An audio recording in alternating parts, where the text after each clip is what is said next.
وہ وطر کا مسئلہ بیان کیا تھا، تو اس پر ایک صاحب نے یہ مسئلہ پوچھا ہے کہ اگر کسی کو وطر کی دعا نہ آتی ہو تو کیا کرے؟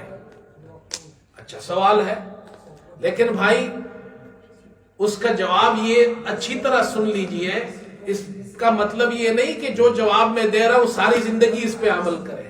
جس کو وطر کی دعا نہیں آتی پہلا کام تو یہ کرے وطر کی دعا یاد کرے۔ یہاں جنازہ شروع ہوتا ہے، لوگ کہتے ہیں مولوی صاحب جنازے کی دعا ہمیں پڑھا دو، اس وقت کیا جنازے کی دعا آپ کو پڑھائے؟ کیا یاد ہوگا آپ کو؟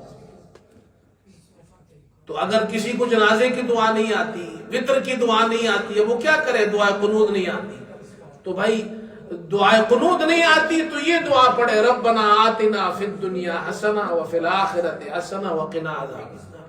اللہم اغفر لی پڑھ لے، اللہم اغفر لنا۔ جنازے کی دعا نہیں آتی، اللہم اغفر للمؤمنین والمؤمنات، لیکن یہ ہمیشہ کے لیے نہیں ہے کہ آپ ساری زندگی اللہم اغفر لی پر عمل کریں، نہیں، جنازے کی دعا یاد کر لے، دعائے قنوت یاد کر لے، ایک دو دن میں آرام سے یاد ہو جائے گی۔ اور اگر آپ سے یاد نہیں ہوتی میرے پاس یہاں آئے اور مجھے روزانہ آپ 10 منٹ دے، میں آپ کو 2 دن میں یاد کرا دوں گا۔ جس کو یاد نہیں ہوتی میرے پاس آ جائے، ہمیں طریقہ آتا ہے اس کے یاد کرانے کا۔ یہ کوئی ایکسکیوز نہیں ہے کہ بھائی ساری زندگی اللہم اغفر لی پہ عمل کر رہے ہیں، بات سمجھ